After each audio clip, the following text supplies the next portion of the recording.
ಹಾಗೆ ಮಾತಾಡ್ಬಿಡಿ ಸರ್. ಈ ದಿನ KGF ಸೇವ್ ಕಂಪ್ನಿ ಅಂತ ತಾವೇನು ಮೆಮೊರಾಂಡಮ್ ಮುಖಾಂತರ ತಾವೆಲ್ಲ ಕೂಡ ಇಷ್ಟೊತ್ತು ಮನವಿಯನ್ನು ಸಲ್ಲಿಸೋದ್ರ ಮುಖಾಂತರ ಹಾಗೂ ತಾವು ಮಾತಾಡಿದ್ರಿ. ಆ ಮಾತಾಡಿರ್ತಕ್ಕಂಥ ವಿಚಾರ ನಾವು ಕೇಳಿಸ್ಕೊಂಡಿದ್ವಿ. ವಿಷಯ ಒಂದು, ಅಂಬೇಡ್ಕರ್ ಸ್ಟ್ಯಾಚ್ಯೂ ಸಂಬಂಧಪಟ್ಟಂತೆ ಅದು 2022ರಲ್ಲಿ ಡಾಕ್ಟರ್ ವಳ್ಳಲ್ ಮುನಿಸ್ವಾಮಿ ಅವರ ಅಧ್ಯಕ್ಷರಾಗಿದ್ದಾಗ ಅದು ರೆಸಲ್ಯೂಷನ್ ಮಾಡಿ ನಾವು ಕಾರ್ಯಗತ ಮಾಡಬೇಕಂತ ಅದು ಕ್ರಮ ಕೈಗೊಂಡಿರ್ತೇವೆ. ನಂತರ ಚುನಾವಣೆ ಬಂತು. ಆ ಚುನಾವಣೆ ಬಂದ ನಂತರ ಸ್ವಲ್ಪ ಸ್ಟಾಪ್ ಆಯಿತು. ಅದಕ್ಕೆ ಟೆಂಡರ್ ಮಾಡೋದಕ್ಕೆ ಸುಮಾರು ಸಲ ನಾವು ಪ್ರಯತ್ನ ಮಾಡಿದಾಗ ಯಾರು ಕೂಡ ಟೆಂಡರಲ್ಲಿ ಭಾಗವಹಿಸಲಿಲ್ಲ. ಸೊ ಹಂಗಾಗಿ ಅದು ವಿಳಂಬ ಆಯಿತು. ನಂತರ ಅದನ್ನು ಪ್ರೋಸೆಸ್ ಮಾಡಿ ಈಗ ಮಾನ್ಯ PD ರವರಿಂದ ಮಾನ್ಯ ನಿರ್ದೇಶಕರು ಪೌರಾಡಳಿತ ನಿರ್ದೇಶನ ಇಲಾಖೆ ಅದನ್ನು ಅಪ್ರೂವಲ್ ಕಳಿಸಿದ್ದೀವಿ. ಆ ಟೆಕ್ನಿಕಲ್ ಸ್ಯಾಂಕ್ಷನ್ ಬಂದ ತಕ್ಷಣ ಅದನ್ನು ಇಮಿಡಿಯೇಟಾಗಿ ಕಾರ್ಯಗತಗೊಳಿಸ್ತೀವಿ ಅಂತ ಹೇಳ್ತಾ ಇದ್ದೀವಿ. ಒಂದು ವಿಚಾರ. ಎರಡನೇ ವಿಚಾರ, ಏನು ಇಷ್ಟೊತ್ತು ಉದ್ಯಾನವನ ಅಂತ ಏನು ಹೇಳ್ತಾಯಿದ್ರು, ಆ ಉದ್ಯಾನವನಕ್ಕೆ ಸಂಬಂಧಪಟ್ಟಂತೆ ಹೈಕೋರ್ಟಲ್ಲಿ ತಾವೆಲ್ಲ ಹೇಳಿದಂತೆ ಸ್ಟೇ ಇತ್ತು. ಆ ಸ್ಟೇನ ಏನು ಅದನ್ನು ವೆಕೇಟ್ ಮಾಡಿ ಕಾನೂನು ರೀತಿ ಅದಕ್ಕೆ ಏನು ಅನುಕೂಲ ಆಗುತ್ತೆ ಅದನ್ನು ಮಾಡ್ತೀವಿ ಅಂತ ಈ ಒಂದು ಆಡಳಿತ ಮಂಡಳಿ ಅಂದರೆ ನಮ್ಮ ಕಮಿಷನರು ನಮ್ಮ ಅಧ್ಯಕ್ಷರ ಗಮನಕ್ಕೆ ತಂದು ನಾವು ಇಮಿಡಿಯೇಟಾಗಿ ಆಡಳಿತ ಮಂಡಳಿ ಕಾರ್ಯ ಅದನ್ನು ಪೂರ್ಣ ಮಾಡ್ತೀವಿ ಅಂತ ಹೇಳ್ತಾ ಈ ಒಂದು ಮನವಿಯನ್ನು ಮಾನ್ಯ ಅಧ್ಯಕ್ಷರು ಕಮಿಷನರ್ಗೆ ಕೊಡ್ತೀವಿ. ಇದನ್ನು ಸಕಾರಾತ್ಮಕವಾಗಿ ಸ್ಪಂದಿಸಿ ಅದನ್ನು ಕೆಲಸ ಮಾಡ್ತೀವಿ ಅಂತ ನಮಗೆ ನಾವು ಅವ್ರ ಪರವಾಗಿ ಆಶ್ವಾಸನೆ ಕೊಡ್ತಾ ಇದ್ದೀವಿ. இன்னைக்கு KGF ராபர்ட்சன்பேட் சிட்டி முனிசிபாலிட்டிக்கு ஒரு மெமரண்டம் சப்மிட் பண்ணோன்றதுக்காக எங்களுடைய ஆஃபீஸ் பேரர் ஒர்க்கிங் பிரசிடென்ட் ஸ்ரீ மோகன் Krishna, general secretary X CMC president Dayanand, வேறு எல்லா ஆஃபீஸ் பேரர்ஸும் இங்கே வந்திருக்கிறோம். KGF தங்கவயல் மக்களுக்கு இந்த மெசேஜ் போகணுன்றதால இந்த தமிழில் நான் இந்த விஷயத்தை உங்களுக்கு நான் சொல்கிறேன். 2 சப்ஜெக்டை முன்னே வச்சு இங்கே நாங்கள் மெமரண்டம் சப்மிட் பண்ணுறோம். ஒன்று, இந்த முனிசிபாலிட்டி 1964 ஆச்சு. அதுக்கு முன்னே இது சானிட்டரி போர்டாக இருந்துச்சு. அப்போது இந்த பாபா சாஹேப் டாக்டர் அம்பேத்கரனுடைய ஸ்டாச்சு இங்கே நிறுவி இருக்கிறாங்க. அது சிமெண்ட்டில் உருவாக்கி இருக்கிறாங்க. இது கிராக் ஆகிருக்குது, டேமேஜ் ஆகிருக்குது அப்படின்னு சொல்லிட்டு எர்லியர் நிறையா தீர்மானங்களை இந்த நகர சபையில் பண்ணியிருக்கிறாங்க. இதை ஏன் சொல்கிறோம் அப்படின்னு, இது ஒரு சப்ஜெக்ட். அதனால் அந்த ஸ்டாச்சுவை மெட்டலில் வைக்கணும், வெண்கல சிலையாக மாற்றி அமைக்கணும், பண்ணுவோம் அப்படின்ட்டெல்லாம் கூட பண்ணியிருக்கிறாங்க. அதுக்கு நிறைய ஃபண்டு எல்லாம் ஒதுக்கி இருக்கிறோம்னு சொல்கிறாங்க. ஆனால் இன்றைக்கி வரைக்கும் அது நடக்கலை. அது ஒன்று. ரெண்டாவது, KGFல 1963லேயே 64ல் முனிசிபாலிட்டி ஆகிருந்தாலும் சானிட்டரி போர்டு எக்ஸிஸ்டன்ஸில் இருக்கும்போதே இன்னைக்கு KGFல கோலார் டிஸ்ட்ரிக்டில் ஒரு ஃபஸ்ட்டு எனக்கு தெரிஞ்சு கர்நாடகாவிலேயே ஒரு முதல் சிலை உருவாக்கி இருப்பார்கள் என்று சொன்னால் அது KGF ராபர்ட்சன்பேட் முனிசிபாலிட்டி பார்க் அண்டர்டேக்கிங்கில் இருக்கக்கூடிய டாக்டர் அம்பேத்கர் ரோட்டில் இருக்கிற கோர்ட் பக்கத்தில் இருக்கக்கூடிய அந்த அண்ணல் அம்பேத்கரனுடைய சிலை. ஆனால் இன்னைக்கு அந்த பார்க்கை நாம் பார்க்கணும். இந்த KGF நகரத்தினுடைய ஹார்ட் ஆஃப் த சிட்டியில் இருக்குது. எத்தனையோ மந்திரிங்க வராங்க, கர்நாடகாவிலேருந்து எத்தனையோ ஜுடிஷியல் ஆஃபீஸர்ஸ் நீதிபதிங்க இருக்கக்கூடிய வந்து பார்க்குறாங்க. தங்க வயலில் எந்த விதமான நிகழ்ச்சி நடந்தாலும், யார் மினிஸ்டர் வந்தாலும் அந்த பார்க்கில் போயிட்டு பாபா சாஹேப் அம்பேத்கருக்கு மரியாதை செலுத்திட்டு தான் இன்னைக்கு போகிறாங்க. ஆனால் அந்த பார்க்கை பார்த்தீங்கன்னா சுடுகாடை விட ரொம்ப கேவலமாகுது. கோடிக்கணக்கான ரூபாய் நகரசபைக்கு வருது. ஏன் இன்னைக்கு அந்த முனிசிபாலிட்டி பார்க்கை ஒரு நல்ல கார்டனாக பண்ணணும், அந்த பார்க்கை ஜனங்களுடைய பயன்பாட்டுக்கு கொண்டு வரணும். பாபா சாஹேப் அம்பேத்கர் பார்க்கு ஒரு மாடலாக இருக்கணும். இன்னும் சொல்லணும்னு சொன்னால் பாபா சாஹேப் அம்பேத்கர் கால் பதித்த பூமி அந்த இடம். அப்படிப்பட்ட ஒரு இடத்துல இன்னைக்கு குப்பை மேட்லையும் காடு இருக்கிற இடத்துலையும் யூரின் பாஸ் பண்ற இடத்துலையும் இன்னைக்கு அந்த பார்க் இருக்குதுன்னு சொன்னா அது எவ்வளோ அவமானம்ன்றத. சேவ் KGF சொல்றது ஏதோ ஒரு பொலிட்டிக்கல் ஆதாயத்துக்காக உருவாக்கப்பட்டதல்ல. சேவ் கேஜிஎஃப் சொல்றது இந்த கேஜிஎஃப்ல அழிக்கப்படக்கூடியது, இந்த கேஜிஎஃப்ல பாதுகாக்க கூடியதெல்லாம் தட்டி கேட்கணும்ன்ற எய்ம் அண்ட் ஆப்ஜெக்டிவோட இருக்கிற இந்த சேவ் கேஜிஎஃப் யுனைடெட் ஃப்ரண்ட். அதனால இன்னைக்கு அந்த பார்க்கை புனரமைக்கணும், ரெனோவேஷன் பண்ணணும்ன்றது எங்களுடைய 2 டிமாண்ட். இன்னைக்கு கேஜிஎஃப்ல கேஸ்ன்னு சொல்லி அது ஹைகோர்ட்ல பெண்டிங் இருக்குதுன்னு சொல்லி சுமார் 15-20 வருஷமா இன்னைக்கு அந்த பார்க் டெவலப் பண்ணாம ரெனோவேட் பண்ணாம இருக்கிறாங்க.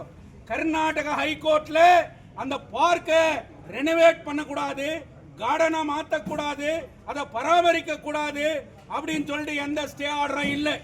எலெக்ஷனுக்கு முன்னாடி அந்த பார்க்ல இருக்கக்கூடிய பவனை இடிக்கணும், டாக்டர் B.R. அம்பேத்கர் ஸ்டாச்சுவும் எக்ஸ்எம்எல்ஏ சிஎம் ஆறுமுகத்தினுடைய சிலையோ அங்கிருந்து ஷிஃப்ட் பண்ணணும்னு சொல்லிட்டு ஒரு கோர்ட் ஆர்டர் வந்துச்சு. அந்த கோர்ட் ஆர்டரை அன்னைக்கு இருந்த முனிசிபாலிட்டி, அன்னைக்கு இருந்த பிரசிடென்ட் வல்லல் முன்சாமி, அன்னைக்கு இருந்த எல்லாரும் சேர்ந்து ஹைகோர்ட்டுக்கு ஓடி ஸ்டே வாங்கினாங்க. ஸ்டே வாங்கி அதை அரசியலா பண்ணி ஓட்டு பெற வேலையை பண்ணாங்க. ஆனா இன்னைக்கு அந்த பார்க்கு அந்த ஸ்டே ஆர்டருக்கு பிறகு அந்த பார்க்கு காரி துப்பின்னு இருக்குது. அதனால ஹைகோர்ட்ல இருக்கக்கூடிய கேஸ் என்னாச்சு, இந்த பார்க்கை நீங்க ஏன் டெவலப் பண்ணாத இருக்கிறீங்க அப்படின்றதுக்காக இந்த 2 ரெப்ரசன்டேஷனை நாங்க கொண்டு வரோம். இந்தியாவில் 75 ஆண்டுகள் இந்தியன் கான்ஸ்டிடியூஷன் அமலாகி நாடு புல்லா பாபா சாஹேப் அம்பேத்கரை உயர்த்தி பேசி இருக்கிற இந்த நேரத்தில் கேஜிஎஃப்ல பாபா சாஹேப் அம்பேத்கர் கால் வைத்த இடத்துல இன்னைக்கு அம்பேத்கர் பூங்கா நாறிக்கொண்டிருக்கிறது.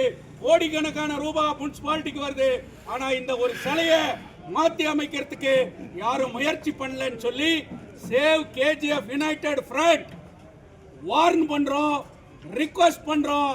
இதை இமிடியேட்டா நீங்க பண்ணலன்னு சொன்னா கேஜிஎஃப் ஒன்று திரட்டி மிகப்பெரிய போராட்டத்தை உருவாக்கி ஹைகோர்ட்டை காரணம் கண்ணி அதை டிலே பண்ணீங்கன்னு சொன்னா உங்களை எதிர்த்து மிகப்பெரிய போராட்டத்தை நாங்கள் நடத்துவோம் என்பது ಇದು. ನೋಡ್ತಾ ಇದ್ರೆ ನಿಮಗೆ ಕಣ್ಣುಗಳು ಕಾಣಿಸ್ತಾ ಇಲ್ವಾ, ಅಥವಾ ನಿಮಗೆ ಮನಸ್ಸು ಕುಗ್ಗುತ್ತಾ ಇಲ್ವಾ, ಅಥವಾ ನೀವು ಎಲ್ಲಿ ಬಂದರೂ ಭಾಷಣಗಳಲ್ಲಿ ಡಾಕ್ಟರ್ ಅಂಬೇಡ್ಕರ್ ಅವ್ರ ಬಗ್ಗೆ ಮಾತಾಡ್ತಾ ಇರಬೇಕಾದ್ರೆ ಆ ಒಂದು ಚಿಂತನೆಗಳನ್ನು ಅಥವಾ ಮಾಡ್ತಿರ್ತಕ್ಕಂಥ ಪಾಪದ ಕೆಲಸಗಳು ನಿಮಗೆ ಅರಿವು ಆಗ್ತಾ ಇರುವ ಅಂತೇಳಿ ನಾನು ಮಾಧ್ಯಮದ ಮುಖಾಂತರ ಸಂಬಂಧಪಟ್ಟ ಅಧಿಕಾರಿಗಳಿಗೆ ಮತ್ತು ಸಂಬಂಧಪಟ್ಟ ರಾಜಕಾರಣಿಗಳಿಗೆ ನಾನು ಈ ಮುಖಾಂತರ ಕೇಳ್ತಾ ಇದ್ದೀನಿ. ನಮ್ಮ 2 ಬೇಡಿಕೆಗಳನ್ನು ಇವತ್ತು ನಮ್ಮ ನಗರಸಭೆ ಆಡಳಿತವರಿಗೆ ಮಂಡನೆ ಮಾಡ್ತಾ ಇದ್ದೀರಿ. ಮೊದಲನೇದು, ನಮ್ಮ ನಿಮ್ಮೆಲ್ಲರ ಆರಾಧ್ಯ ದೇವ, ಎಲ್ಲ ಜಾತಿಗಳಿಗೂ ದೇವರಾಗಿರ್ತಕ್ಕಂಥ ಡಾಕ್ಟರ್ ಬಾಬಾ ಸಾಹೇಬ್ ಅಂಬೇಡ್ಕರ್ ಪುತ್ಥಳಿಯನ್ನು ಕೂಡಲೇ ಇವತ್ತೇ ಜಾರಿ ಮಾಡಿಸಬೇಕು, ಬೇರೆ ಪುತ್ಥಳಿ ತಂದು ಇಡಬೇಕು ಅನ್ನೋದು ನಮ್ಮ ಮೊದಲನೇ ಮನವಿ. ಯಾಕಂದರೆ ಇದು ಅವ್ರು ಮಾಡ್ತಾ ಇರ್ತಕ್ಕಂಥ ಅಪಮಾನ. ನಮ್ಮ ಪ್ರೆಸಿಡೆಂಟ್ ಅವರು ಹೇಳಿದಾಗ ಅದರ ಬಗ್ಗೆ ಕ್ರಮ ತಗೊಂಡಿಲ್ಲ ಅಂತಂದರೆ ಖಂಡಿತವಾಗ್ಲೂ KGF ನಗರದಲ್ಲಿ ಎಂದಿಗೂ ಇನ್ನು ಮುಂದಕ್ಕೂ ನಡೆದಿರ್ತಕ್ಕಂಥ ಹೋರಾಟದ ಮುಖಾಂತರ ಡಾಕ್ಟರ್ ಬಾಬಾ ಸಾಹೇಬ್ ಅಂಬೇಡ್ಕರ್ ಅವರು ಕೊಟ್ಟಿರ್ತಕ್ಕಂಥ ಕಾನೂನು ಅಡಿಯಲ್ಲೇ ನಮ್ಮ ಹೋರಾಟವನ್ನು ಮಾಡಿ ಈ ಕೆಲಸವನ್ನು ಮಾಡಲಿಕ್ಕೆ ನಾವು ಮುಂದಾಗಬೇಕಾಗತ್ತೆ. ಎರಡನೇದು, ಯಾರೆಲ್ಲ ರಾಜಕಾರಣಿ ಅವರ ಆರೋಗ್ಯ ಮಂತ್ರಿಯಿಂದ ಹಿಡಿದು ಪೌರ ಕಾರ್ಮಿಕ ಮಂತ್ರಿಯವರೆಗೂ ಹಿಡಿದು ಮುಖ್ಯಮಂತ್ರಿಗಳಿಂದ ಹಿಡಿದು ಕೇಂದ್ರದ ಸಚಿವರು ಇರ್ಬೋದು, ಯಾವುದೇ ರೀತಿಯಾದಂಥ ಸರ್ಕಾರವನ್ನು ನಡೆಸಿರ್ತಕ್ಕಂಥ ಪ್ರತಿಯೊಬ್ಬ ಪ್ರತಿನಿಧಿಯು ಬಂದು ನಿಮ್ಮೆಲ್ಲರ ಒಬ್ಬ ದೇವರು ಅಂತ ದೇವರಾಗಿರ್ತಕ್ಕಂಥ ಡಾಕ್ಟರ್ ಬಾಬಾ ಸಾಹೇಬ್ ಅಂಬೇಡ್ಕರ್ ಅವರಿಗೆ ಪುತ್ಲಿ ಹಾಕಕ್ಕೆ ಅಲ್ಲಿ ಬರ್ತಾರೆ. ನಾನು ಎಲ್ಲ ರಾಜಕಾರಣಿಗಳಿಗೂ ಹೇಳ್ತಾ ಇದ್ದೀನಿ, ಇದು ರಾಜಕೀಯ ಭಾಷಣ ಅಲ್ಲ ಅಥವಾ ರಾಜಕೀಯ ಉದ್ದೇಶವಲ್ಲ. ನಿಮ್ಮ ಮನೆಗಳಲ್ಲಿ ಅಥವಾ ನೀವು ಪೂಜೆ ಮಾಡಿರ್ತಕ್ಕಂಥ ಗುಡಿಗಳಲ್ಲಿ ಅಥವಾ ನೀವು ಹೋಗುವಂಥ ಚರ್ಚ್ಗಳಲ್ಲಿ ಅಥವಾ ನೀವು ಪೂಜೆ ಮಾಡತಕ್ಕಂಥ ಮಸೀದಿಯಲ್ಲಿ ಆ ರೀತಿಯ ಒಂದು ಪರಿಸರವನ್ನ ಉಂಟು ಮಾಡಿದ್ರೆ ನೀವು ಇದನ್ನ ಒಪ್ತೀರಾ? ನೀವು ಅಲ್ಲಿ ಪೂಜೆ ಮಾಡ್ತೀರಾ? ನೀವು ಅಲ್ಲಿ ಕೂತ್ಕೊಳ್ತೀರಾ? ನೀವು ಅದ್ರ ಬಗ್ಗೆ ಮಾತಾಡ್ತೀರಾ ಅಂತ ಪ್ರತಿಯೊಬ್ಬರು, ಯಾರಿವತ್ತು ದಲಿತನಾಗಿ ಯಾರೊಬ್ಬರು ದಲಿತರಾಗಿ B.Pharm ಪಡೆದು ಚುನಾವಣೆಯಲ್ಲಿ ಯಾವುದೇ ಪಕ್ಷ ಇರಬಹುದು ಪಡೆದವರು ಇವತ್ತು ಯೋಚನೆ ಮಾಡಬೇಕಾಗಿರುವಂಥದ್ದು, ಮೈಕ್ ಬಂದರೆ ಮಾತ್ರ ಡಾಕ್ಟರ್ ಅಂಬೇಡ್ಕರ್ ಬಗ್ಗೆ ಮಾತಾಡ್ತೀರಾ ಅಂತ ಒಬ್ಬ ಮಹಾನ್ ವ್ಯಕ್ತಿಯನ್ನ ನಮ್ಮ ವರ್ಕಿಂಗ್ ಪ್ರೆಸ್ ನಮ್ಮ ಪ್ರೆಸಿಡೆಂಟ್ ಅವರು ಹೇಳ್ದಂಗೆ ಒಂದು ಹೀನಾಯ ಸ್ಥಿತಿಯಲ್ಲಿ ಕುಣಿಸಿ ಅವ್ರಿಗೆ ಮಾಲೆ ಹಾಕ್ತಿರಂತೆ. ಇದು ನೇರವಾಗಿ ದಲಿತರಿಗೆ ಮಾಡತಕ್ಕಂಥ ಅವಮಾನ, ಅದರಲ್ಲೂ ವಿಶೇಷವಾಗಿ ಡಾಕ್ಟರ್ ಬಾಬಾ ಸಾಹೇಬ್ ಅಂಬೇಡ್ಕರ್ ಅವ್ರನ್ನ ಅವಮಾನ ಮಾಡಿಸ್ದಾಗೆ ಅನ್ನೋದು ನಮ್ಮ ಒಂದು ಉದ್ದೇಶ. ಆದ್ದರಿಂದ ಕೂಡಲೇ ನಗರಸಭೆಯ ಅಧಿಕಾರಿಗಳು ಇಲ್ಲಿದ್ದಾರೆ, ನಿಮ್ಮ ಕಮಿಷನರ್ ಸಾಹೇಬ್ರಿಗೂ ಹೇಳ್ತೀರಿ, ಇದಕ್ಕೆ ಸಂಬಂಧಪಟ್ಟಿರ್ತಕ್ಕಂಥ ನಮ್ಮ ದಲಿತ ಶಾಸಕರಾಗಿರ್ತಕ್ಕಂಥವರು ರೂಪಕಲಾ ಶಶಿಧರ್ ಅವ್ರಿಗೂ ನಾವು ರಿಕ್ವೆಸ್ಟ್ ಮಾಡ್ತಾ ಇದ್ದೀರಿ ಮೇಡಮ್ ಅವ್ರಿಗೆ, ಮತ್ತು ನಮ್ಮ ಸಂಸದರಾದಂಥ ಮಲ್ಲೇಶ್ ಬಾಬು ಅವ್ರಿಗೂ ರಿಕ್ವೆಸ್ಟ್ ಮಾಡ್ತಾ ಇದ್ದೀರಿ. ನಿಮ್ಗೇನಾದರೂ ಸ್ವಲ್ಪನಾದರೂ ಮಾನ ಮರ್ಯಾದೆ ಅನ್ನೋದಿತ್ತು ಅಂತಂದರೆ, ನೀವು ನಿಜವಾಗ್ಲೂ ದಲಿತರ ರಕ್ತ ಹೋರಾಡ್ತಾ ಐತೆ ಅಂತಂದರೆ ಕೂಡಲೇ ಆ ಕೆಲಸವನ್ನು ಮಾಡಿ, ಅದಕ್ಕೆ ಯಾರೇ ಇರ್ಬೋದು ಇವೆಲ್ಲ ಮಾತುಕತೆ ಮುಖಾಂತರ ಅದನ್ನು ಸರಿಪಡಿಸುವಂಥ ಶಕ್ತಿ ಭಗವಂತ ನಿಮ್ಮೆಲ್ಲರಿಗೂ ಕೊಟ್ಟಿದ್ದಾನೆ ಅಂತ ಹೇಳ್ತಾ, ಆ ಪಾರ್ಕನ್ನು ಒಂದು ಒಳ್ಳೆಯ ರೀತಿಗೆ ಅಪ್ಗ್ರೇಡೇಷನ್ ಮಾಡಬೇಕು. ಆ ದೇವರಿರ್ತಕ್ಕಂಥ ಜಾಗ 10 ಜನ ಹೋದರೆ ಒಳ್ಳೇದಾಗ್ತಾರೆ ಅಂತಾರೆ.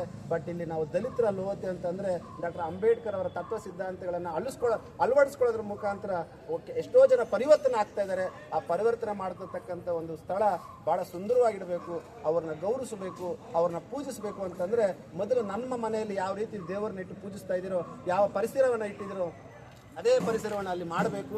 ಈ 2 ಡಿಮ್ಯಾಂಡ್ಗಳನ್ನು, ಈ 2 ಬೇಡಿಕೆಗಳನ್ನು, ಈ 2 ರಿಕ್ವೆಸ್ಟ್ಗಳನ್ನು ನಾವು ಮತ್ತು ನಮ್ಮ ಸೇವಕ ಕಮಿಟಿಯ ಎಲ್ಲ ಪದಾಧಿಕಾರಿಗಳು, ವಿಶೇಷವಾಗಿ ನಮ್ಮ ಪ್ರೆಸಿಡೆಂಟ್ ಆಗಿರ್ತಕ್ಕಂಥ ನಮ್ಮ ಜ್ಯೋತಿ ಬಸು ಸರು, ಕಾರ್ಯದರ್ಶಿಗಳಿರ್ತಕ್ಕಂಥ ದಯಾಳ್ ಸರ್ ಅವರು, ಮತ್ತೊಬ್ಬರು ಗೌರವಾಧ್ಯಕ್ಷರಾದಂಥ ಶಂಕರ್ ಅವರು ಬರಬೇಕಾಗಿತ್ತು, ಕಾರಣದಿಂದ ಬರೋಕ್ಕಾಗಿಲ್ಲ.